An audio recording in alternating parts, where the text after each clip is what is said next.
Alright, welcome back guys. New series on the channel. I want to spend some time looking at what I'm going to call guilty pleasures. My guilty gaming pleasures, let's say. And it's essentially games that not only the majority of critics didn't like, but also a majority of maybe the core or base fans. So Final Fight would have had a lot of fans locked in on the 2D versions, 2D beat 'em ups. Interestingly enough, the 2D game is actually present in Final Fight Streetwise as one example. So there's actually a lot of content to unpack here and explore. And I just find a lot of this gets over-egged somewhat.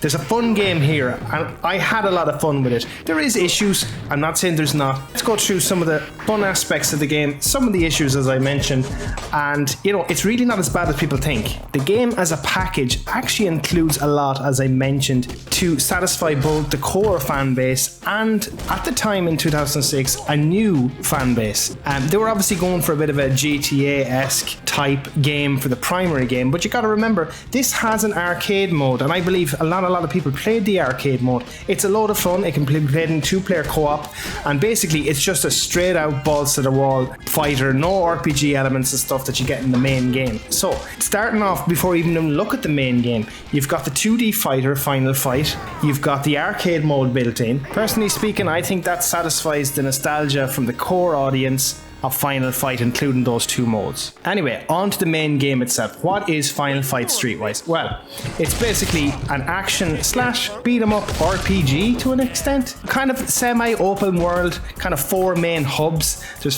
pretty much four areas. One is the Hood, one is Chinatown, another area is Little Italy, and then finally there is a docks area as well. Now you're free to explore these areas, undertaking both main missions, side missions and activities, and all these things earn you cash, and you use your cash to buy weapons, upgrades, new music, items, you name it.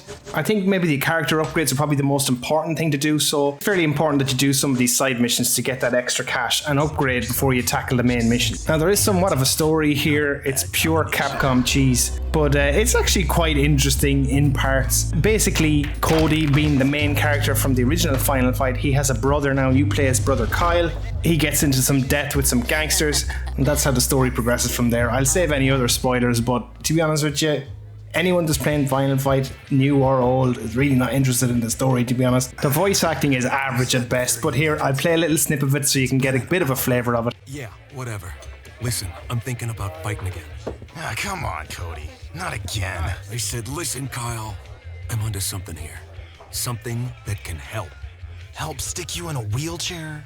Come on, man, you know your knees can't handle it. You think I like sitting on the sidelines like a bitch? I want to be back in the shit again. Look, Cody, man, if this is about how I fought tonight... Shit, Kyle. You're one of the best goddamn fighters I've seen. You just don't know it yet. So on to the actual gameplay mechanics themselves. It's primarily a 3D brawler, as I mentioned. So you can do a strong attack with the X button, a light attack with the A button. You can grab enemies using B. You can guard using Y. If you hold down the left trigger and use X or A, it uses stronger attacks. Now that uses up your gauge, as you can see there in the blue bar underneath the health bar. But those obviously more powerful attacks do more damage. You move with the left thumbstick and you use the camera to turn with the right stick. Now, a little point to note on that, I actually turned that camera setting in the options menu to reverse because by default it's very, very fiddly and it seems to be inverted or something. So that's just a little point to note. You can also pick up various items like bats, knives, weapons, guns, stuff like that. And you can use them by using the X button and A button corresponding to your strong and light attacks. And there's also kind of shotguns and pistols later on in the game and you use those with the X button. So, fun factor, I really like the combat. It feels impactful, especially when you use your power moves by holding the left trigger. The feedback is great, it feels like you're doing really big damage and it makes this big massive thumping sound when you use those heavy attacks. Now, game plays out, as I said, this is a main mission here. There's also boss fights. This one is pretty cool, where the guy's in the second phase of the boss fight. He's actually driving around a forklift. So I found there's some decent variation in the combat scenarios and the boss fights, except maybe in the last quarter of the game, but I'll go into that later on in the video. Not the face! Not the face! Yeah, I know. No! Not the face. Now, just to delve in a little deeper into the side activities, as I said, there's some depth to these, and you gotta look around to find some of them. This little side mission here, you gotta protect this guy. He can move from area to area, and you gotta protect him from being attacked. There's also little mini games to unlock to earn you more cash. And this one here, you gotta shoot the 25 targets to win. I still haven't managed to get this, by the way, but it's actually quite addictive. There's also a puzzle.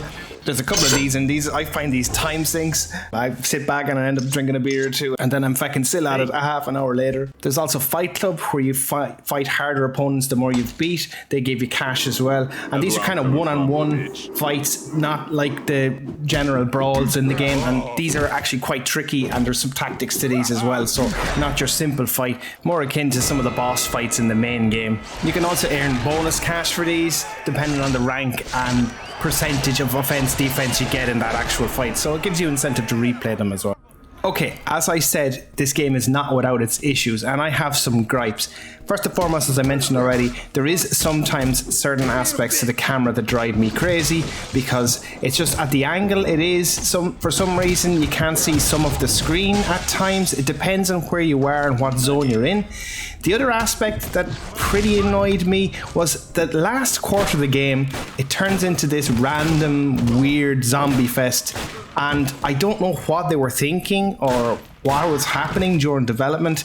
Thankfully though, it doesn't actually last that long, and again, it's really only kind of the end hour or so that this is kind of takes over the main part of the game. Overall, I have to say, the game is fun. I had fun with it, and that's why, to me, it's a guilty pleasure.